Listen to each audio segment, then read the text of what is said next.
Hiya, welcome to my channel.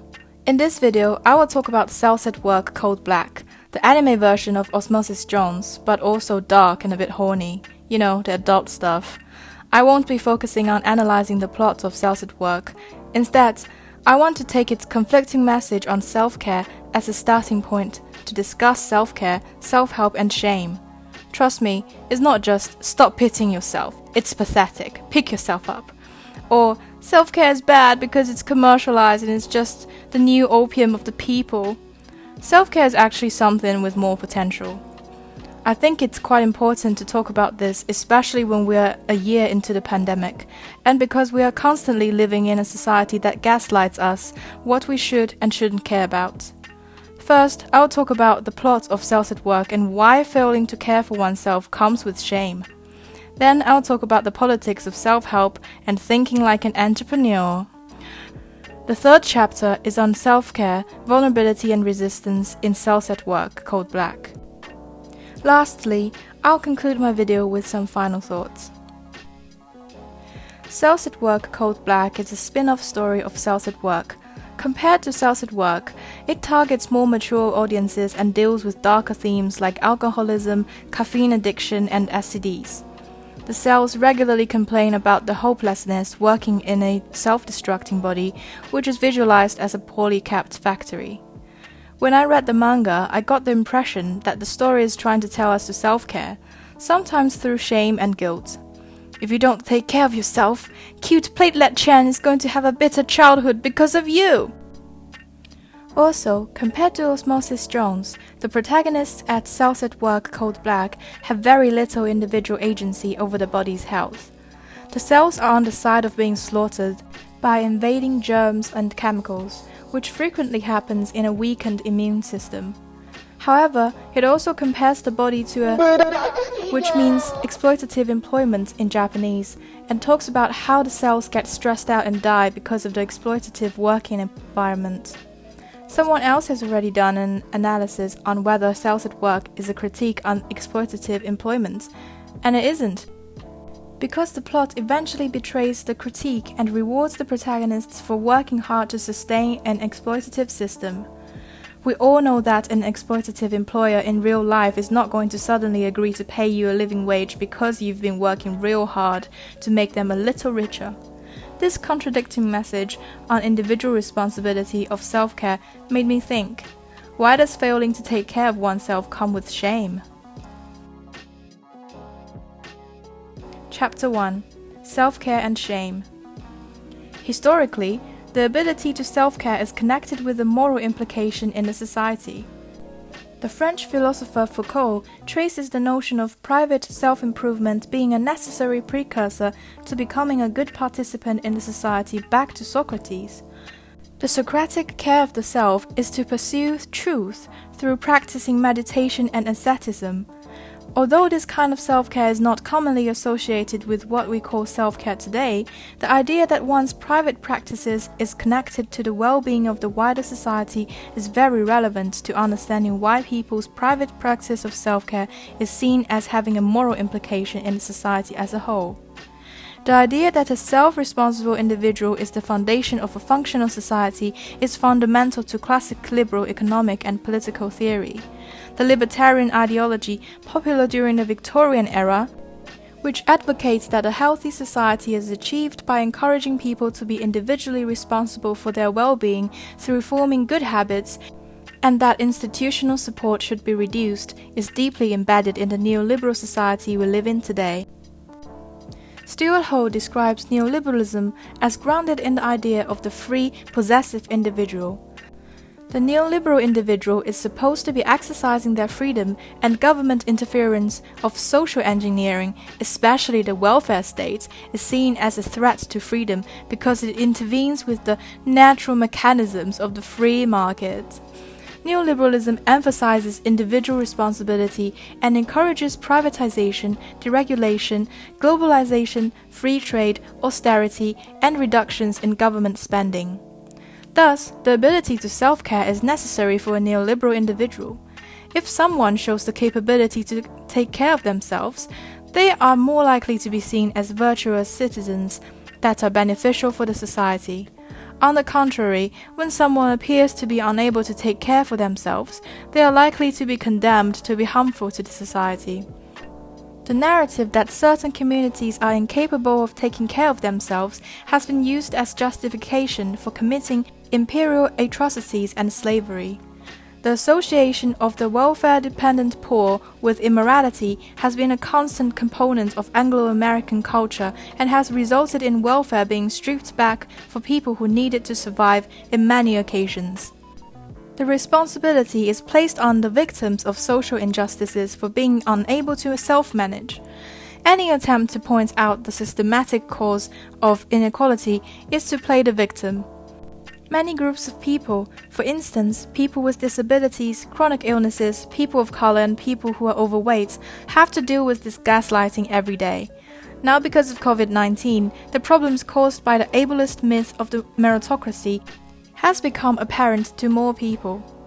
The discrepancy between what we are told under a neoliberal society, which is you can achieve anything as long as you work for it, and that if you are not achieving, then it is your fault, clashes with the reality of increasing job insecurity, lower social mobility, and increasing social isolation. Life has become more anxiety-inducing. 1 in 5 workers in the UK is classified as precarious worker, meaning that they could lose their job at short or no notice. They also get paid much less than permanent employees. Also, the workforce is increasingly divided between low-pay, low-skilled, and insecure work and higher-paid, higher-skilled employment. At the same time, we're bombarded by social media and advertisements that tell us that we could be happy. You can achieve anything. Want to do something that you are truly passionate about, like pursuing a creative career? Well, you better be prepared to work a real job on the side. The pleasure generated from your dream job is only another tool for capitalism to extract some more profit from you. But you are still free to choose to do that. All of these are constantly messing with our minds. We are taught to maximize the use of every second. Even when we are taking time off, we tell ourselves to make maximum use out of this relaxing moment. We consume things that are marketed to us as self-care, so leisure time becomes productive too. We have bought into the neoliberal entrepreneurial thinking of the self, which sees the body as a part of nature, a resource to be managed. Care that gets in the way of performance and measurability is dismissed for being self-indulgent. I will talk about care that gets in the way of capitalism and how self-care can also act as a political resistance in the third part of this video. We all know that self-care is important. Do you have someone you really care about, who is extremely hardworking? So hardworking that it is probably making them unhappy or even making them sick. Maybe they need to work that hard to feed themselves and their family, and there is just no way around it. Or maybe working hard makes them feel good and has brought them success. You hope that maybe they could care a bit more about themselves. I know many people like that. Maybe you're one of them. It breaks my heart seeing them exhausted by work. But what could I say? Brought up in a society that rewards work and punishes rest. As someone who is not successful, as someone who is not as productive as I want to be, who am I to tell them to stop, to take it easy, that their time and energy aren't just resources that need to be used efficiently to produce the most work? Chapter 2: The Entrepreneurial Self and Self-Help. Because the scale of gaslighting is so wide that a lot of us have only had a gut feeling that something is wrong with how we live. Sometimes we don't know what exactly is wrong. We're told that we are the problem.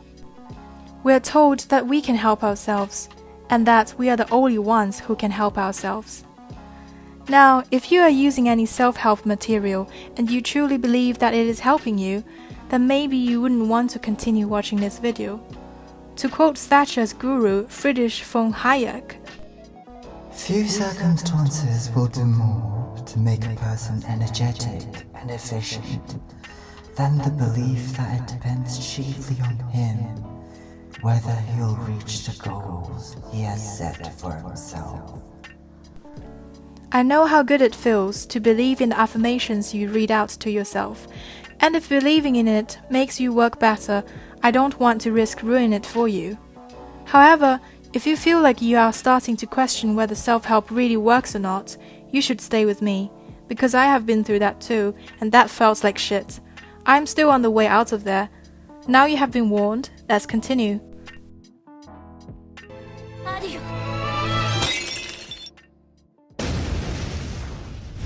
奇跡、魔法もあるんだよ。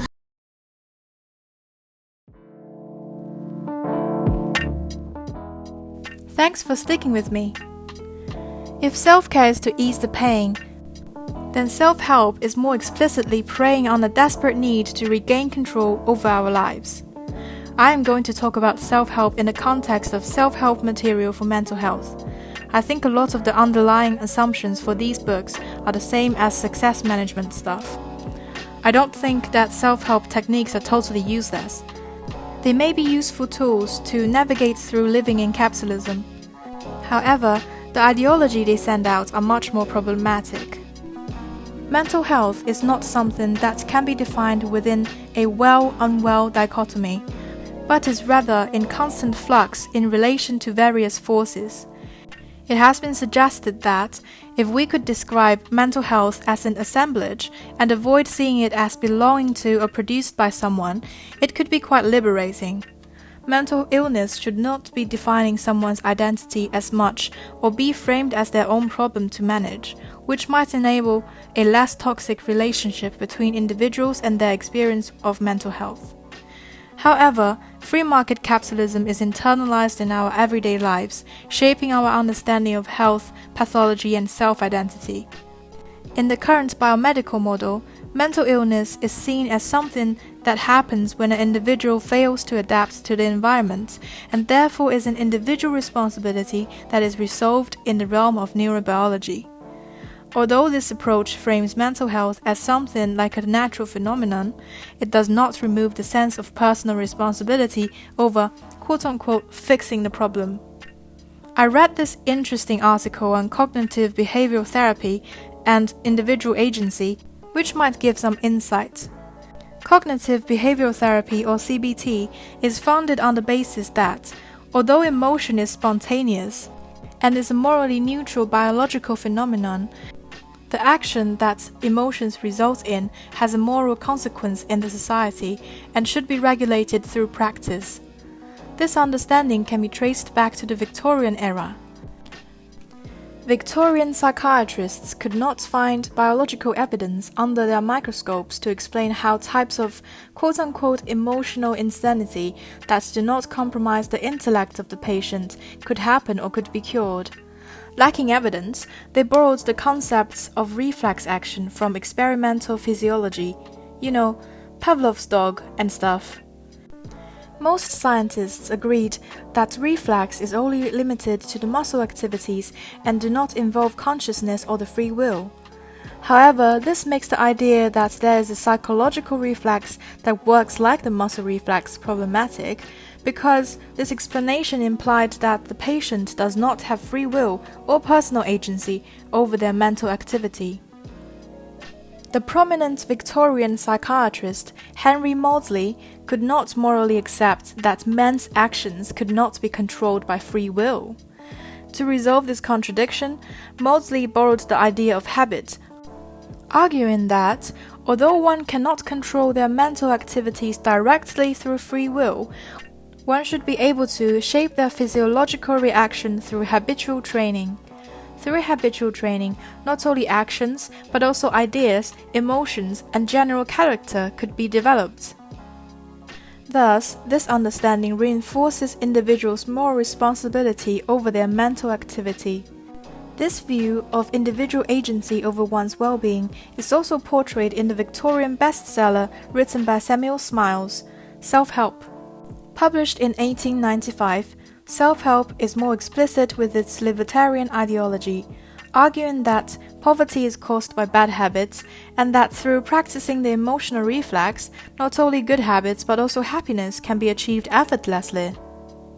Coming back to the 21st century, Self-help material today continues to function through providing explanatory guidance that naturalizes the experience of living in a society that emphasizes individual responsibility and minimum government intervention. Today, self-help materials continue to imply that it is a moral responsibility for someone to help themselves. For instance, David Byrne's top-selling self-help book for depression, Feeling Good, The New Mood Therapy, implies that it is an ethical imperative for people to individually strive to overcome depression in order to be a healthy and praisable individual who is rational, autonomous, productive, and energetic. If you don't want to help yourself, Burns said this might happen to you. There may be other prices to pay. If your family suffers from your neglect, certain resentment may build up. For a long time, they may hold it in, but sooner or later, you'll get the bill. Your wife has been having an affair and is talking about divorce.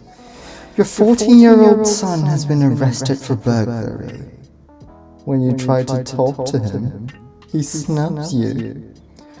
Where have you been all these years, Dad? Self-help can make us feel lost, because confidence and happiness are not things that can be easily produced spontaneously. They are produced from social interactions and material stability that allow you to build real resilience. If my will is strong enough, if I think like an entrepreneur, if I can manage my body in the most efficient way, I can achieve what I want. Then why do I feel like I am never doing enough? Why am I feeling so tired? Why can't I take my mind off work without feeling guilty? Is there something wrong with me? After all, most people are happy and healthy, right? Chapter 3: Vulnerability and Resistance. Capitalism has given birth to the autonomous individual.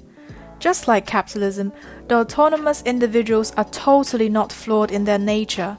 They just become very, very sick sometimes. And they need intervention to fix them so they can function naturally again. They can't fail. They are too big to fail.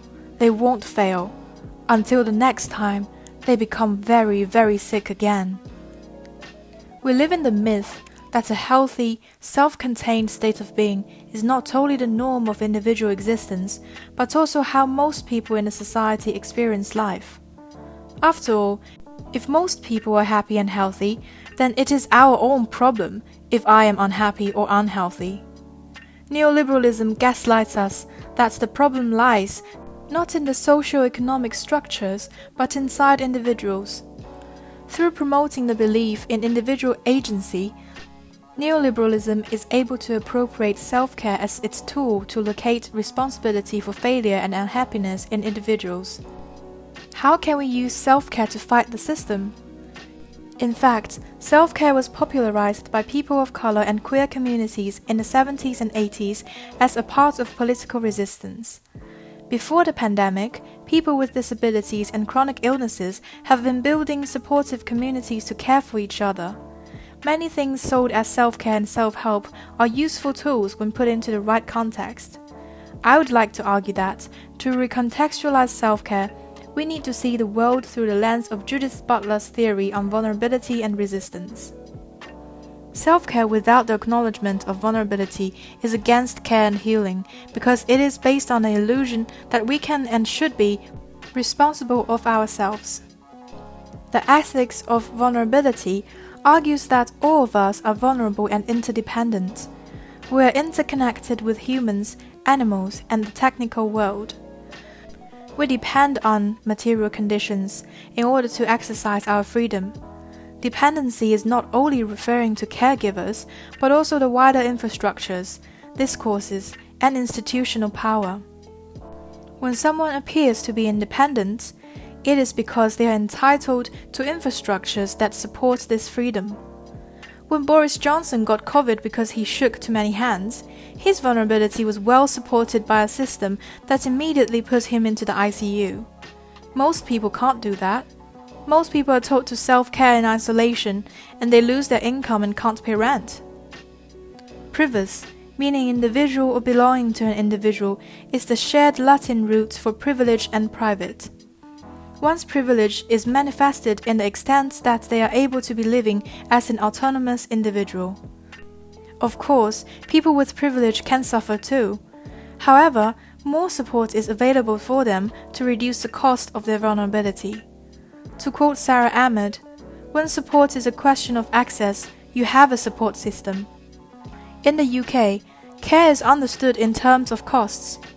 Activist Johanna Hedva, in her essay Sick Woman Theory, points out that it is destructive to envision a society based on the understanding of wellness as the norm of human existence and sickness as an exceptional state. This understanding implies that care is only needed occasionally, that it is not normal to care about you. We all see how this has turned out in a pandemic. The state is too trapped in its neoliberal ideology that it could not imagine a society that cares for its people. Here's an exercise. Go to the mirror, look yourself in the face, and say out loud, "To take care of you is not normal. I can only do it temporarily." Saying this to yourself will merely be an echo of what the world repeats all the time. If we don't wake up now, when are we going to? We are defined by vulnerability, not temporarily affected by it. It is a form of violence to deny our vulnerability, to not see and not care for our vulnerability that is demanding to be acknowledged and addressed with dignity. The system we are living in now definitely is not designed for our well-being. Capitalism thrives on exploiting the vulnerability of marginalized communities. It makes people sick, keeps people sick, and lets people die. When we fight an illness, we are also fighting the system that is making us sick. Anxiety, stress, loneliness, and lack of sleep can all make us sick. Suffering from social injustices can make us sick. This is why I find Cells at Work Called Black so interesting. It depicts a body that is constantly sick, stressed, and intoxicated. The cells are working so hard to do their job, to resist the bodily manifestation of a world where care is an exception. But they can only do so much. The immune system even started to attack itself under stress. We need to embrace our vulnerability to practice real self-care. Self-care could be many things. First of all, we can go back to the Socratic way of self-care, which Foucault has arguably turned to in critical response to the rise of neoliberalism. Socrates suggests us to reflect beyond the conventions of our culture to transform ourselves spiritually and ethically. This allows us to direct attention away from what society determines as deserving of care. To refuse to care for what we are told to care for is to stand out against the status quo. It is a political statement that bodies failed by the system deserve support that are necessary for their existence. It is to avoid overlooking the importance of the lowly and feminized reproductive work. Self-care is about being entitled to pleasure and happiness as members of groups that are denied of having them. Self-care is to re-examine one's relationship with work and to refuse to be complicit in self-destruction instigated by a society that is against caring for yourself. Self-care is to give yourself some time to rest in a world that threatens marginalized communities with the stereotype of being lazy. It could also be connecting with people locally, like with mutual aid groups, to find people who won't deny your vulnerability. It could be to fight together with other people for better material conditions that enable a less anxiety-inducing life. The mundane work of care might not seem as exciting compared to protesting, but it is fundamental to a sustainable resistance and is very important for building supportive communities that allows people to see another way of living.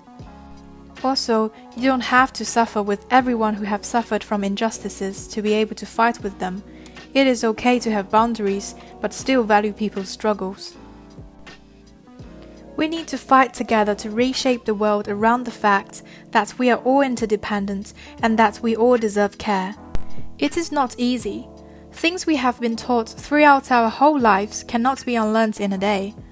Also, if you decide to challenge the status quo, for instance, by starting to value your own well-being over productivity, you will be called lazy or self-indulgent. This is because those who comply with the status quo do not need to stand out as promoting individual interests. An example would be how racists and anti-feminists claim that feminists and activists are the real racists or sexists because they are doing identity politics, and doing identity politics is dividing the community and will result in social exclusion. Racists and sexists do not challenge the status quo, and therefore their individual interests can be disguised as the collective interest. When marginalized communities stand up to point out that their needs have not been cared for in the community, they are called out to be promoting their individual interests. This is exactly using the rhetoric of equality to conceal institutional inequalities. All I wanted to say, really, is that self-care is not an individual effort. To stop seeing other people as resources to be exploited or sources of competition is really important. Don't blame yourself or other people for not being as happy as an Instagram advertisement. Your vulnerability is being exploited, but you still have the agency to choose to care for things that matter to you. Please care more about yourself and people around you, and join communities so you can care for each other. Please hold on. There will be links in the description on Mutual Aid and more videos on this topic. Thank you so much for watching my first video. Honestly, I still don't think I am entitled to talk about self-care. What do I know about suffering and hardship? I really hope I didn't appear patronizing or insensitive. I just had a couple of people in my mind that I wish they could care for themselves a bit more, which has motivated me to make this video.